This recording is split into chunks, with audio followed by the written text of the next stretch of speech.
Children are the apples of their parents' eye, the centre of their universe. Parents love to shower their children with the latest clothes and gifts, but one of the most prominent items of this is the latest gadgets.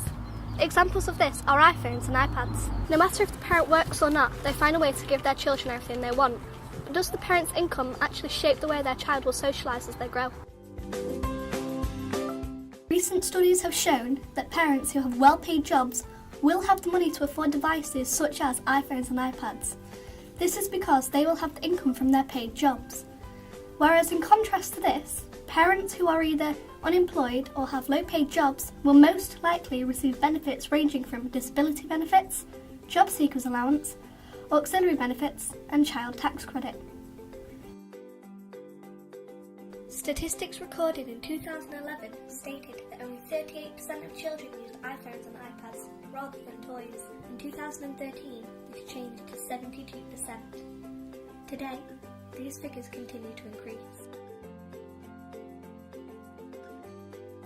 With these statistics rising, exactly how much of an effect will this cause for children who are used to a virtual screen for company? How will they learn to make contact with children their own age when they go to school?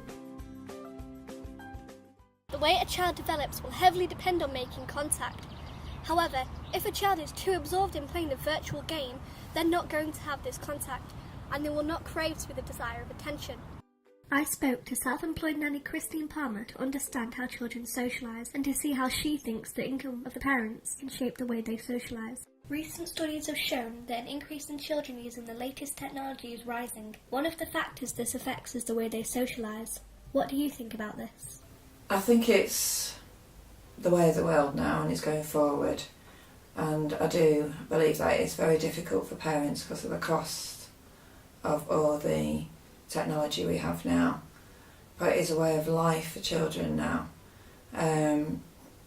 Some parents themselves might be frightened of technology because it's not been their world, so they will say to the children, go out and play, which is great. But I do believe they need a balance of both, as long as it's not the same repetitive technology they're doing. Yeah, money does come into it, but it's amazing how people do find the money. They've all got these flat screen tellies, big flat screen tellies, which is another factor of how it is now. And somehow they do manage to get these things for their children, the majority. I also interviewed young parent Leanne Kelly to see how she thinks that her income can affect the way her son Alfie socialises as he grows. What can you tell me about him? Well, he's 7 months old. He's a very happy, smiley baby. He's very healthy and very active. How does he interact with other people? Oh, he's really, really good with interacting with other people. He's like always smiling. Like we'll go out to the shops or something like that, and someone will peer over into like the basket or something like that, and he's like smiling at him away. So he talks to everybody. He's got like quite a loud mouth on him now. He's got a bit older. Did you know that your ability to afford such things can cause a negative impact on his social development?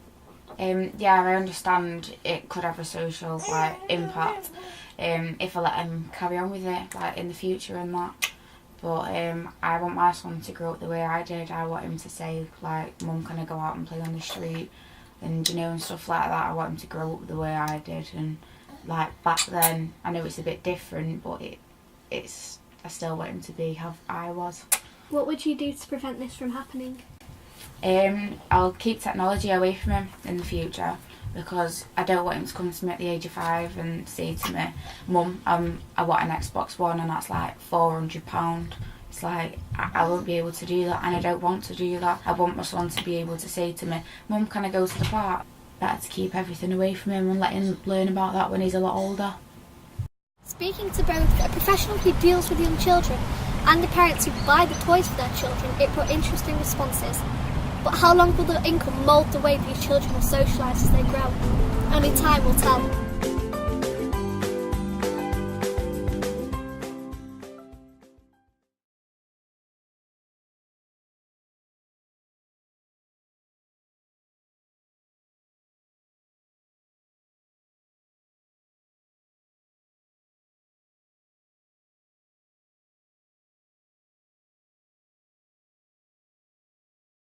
The Media and Journalism Department at Pendleton is probably one of the best throughout all the sixth forms in the North West.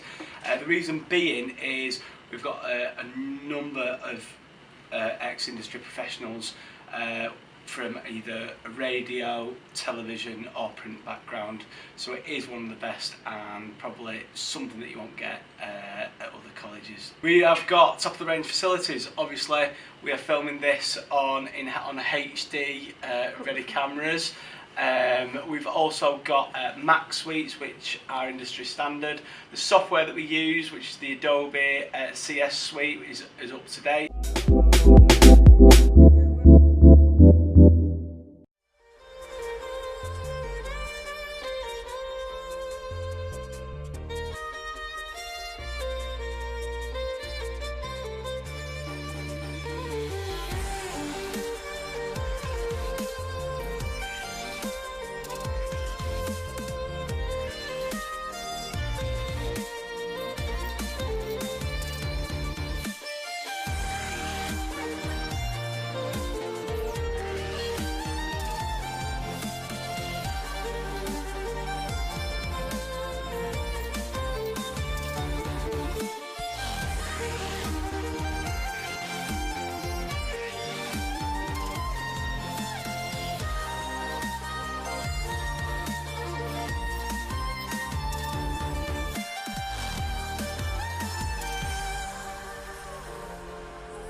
One in 4 people suffer from mental health issues. There are many types of therapy and medicine available to help treat schizophrenia, depression and anxiety. But some of the best treatments are not always so obvious. The Animal Assisted Therapy Group have released figures showing that when mental health patients have access to stroke, play and feed creatures, it can reduce their medication by 50%. Janice Hewson is a manager at animal charity PDSA. She reckons animals could focus our minds away from illnesses. They like looking after something and caring for it, and they give you so much in return as well. So I think, and they're also, it's a way of de-stressing for people as well, stroking a cat or after a busy day going out and walking a dog. And I think for children it teaches them to look after something as well. It's not just people who help animals, they also help us in the simplest of ways.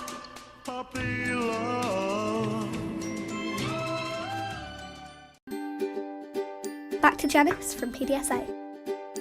It's the atmosphere, and you can exercise like dogs and cats will play, and I think it just enriches family life for me. It just completes it. Like I said, I've always had animals from being very young, and we just love them. We just love animals, and I think you either love them or you don't. Paul Fisher, a health and social care worker, figures animals are an effective way to help people who suffer from problems caused by schizophrenia, depression and anxiety. Very good with relieving symptoms of depression because they can cheer you up. Animals do have, I feel, an instinct that when you're not having such a good time or depressed or tearful, they will give you more love, they will be more attentive towards you, which is nice when maybe another person isn't available and your animal can be around you. If you feel a bit down, hugging your pet makes you feel better. Pets can help you out even if you don't feel confident, and even when you're just stressed after the day. Back to Janice from PDSA. To walk a dog at the end of a busy day, to greet you at the door when you come in at night, it can only have a positive effect. And obviously you stroke a dog, which has been proven to reduce blood pressure and stress levels and things like that though. And obviously you've got the benefit of going out on country runs. Animal therapy is effective, but lots of people do not know about it. With the positive statistics of groups who are given this therapy rising, perhaps we can say goodbye to problems like schizophrenia, depression and anxiety. Perhaps the love of pets gives us that boost that we need.